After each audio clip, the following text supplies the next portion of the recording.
Okay, let's see here. Let's see here. Where is it at? Where is it at? Nope. Nope. Nope. Nope.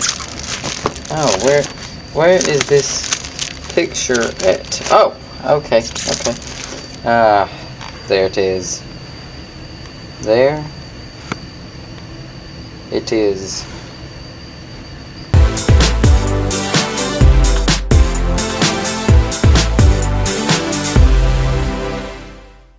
What's going on, guys? It's Rollin with Rollin's Amazing Photography, and welcome to episode 3 of the story behind an image. And I'm super excited to share this image with you guys today. However, before I show you guys this beautiful image, I would like to remind you guys to like today's video. Also, while you're down there, you might as well go ahead and hit the subscribe button and the notification bell. I mean, you don't have to, but it would make me a very, very, very, very, very, very, very happy person. So make sure you do that. Now let's get into the story behind this image. Okay, so what you're seeing here is a white-tailed deer. This white-tailed deer is on your screen right now, and it has velvet antlers, as you might notice. So the story behind this image is I was walking around where I live, and I was taking pictures of birds, and that was pretty much it. That was pretty much all that was out. I was taking pictures of birds. Next thing I know, I look back by my blind, and there sits this white-tailed deer.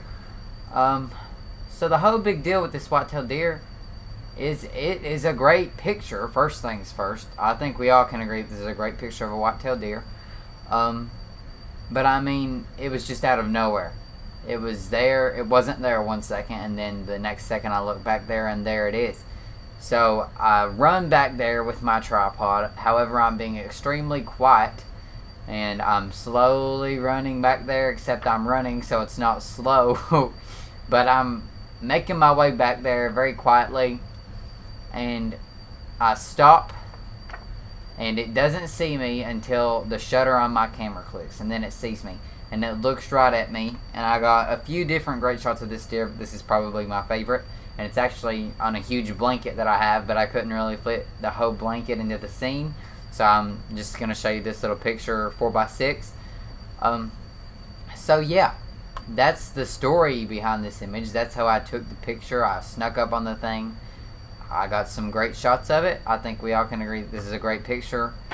You seeing it on your own screen. Now, if you're interested in the technical aspects of things and the settings on my camera when I took this image, now we are going to get into that. For this image, I was using my Nikon D3500 and my 70 to 300mm lens, along with a Tamron 2x teleconverter, which means I was shooting in manual focus. My f-stop or aperture, whichever you prefer to call it for this image, was f13, which you might say, Rollin, that's a low aperture, and you're exactly right. I clearly was in such a rush to take this picture that I had an extremely low aperture, which I should have had a way lower aperture than that. However, with the 2x teleconverter on there, I can only get my aperture down to f9 anyways, because the teleconverter cuts off the light that can get into your camera. Anyways, that's for another video. I'm not going to talk about that here. My shutter speed for this image was 1/1000th of a second, which is about right. I might have brought it up to 1500ths of a second, and I think it would have still looked alright. It might have been a little bit dark, so I think 1/1000th was about right for this image. If I can talk, I'm being awful stuttery today.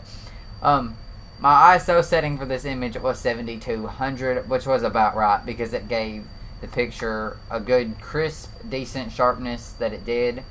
The bokeh or bokeh, whichever you like to call it, which is the background smoothness, I love it in this image. I think it's a great bokeh. I don't know how you pronounce it. I'm sure someone does. Whoever came up with it, probably the creators at, I don't know, Canon, Nikon, Sony. I bet they know what it's called. I bet they're the only people that know what it's called. Anyways, thank you guys so much for watching today's video. If you did like today's video and you like that image, make sure you go down below and hit the like button. Do whatever you do with the like button. I don't know what you call it. Just hit the like button. Make it turn blue. There we go. Okay, also while you're down there, you can make sure that you hit the subscribe button and the notification bell to help support me and the great community of photographers on this channel. Also, feel free to leave a comment down below. Ask me any questions.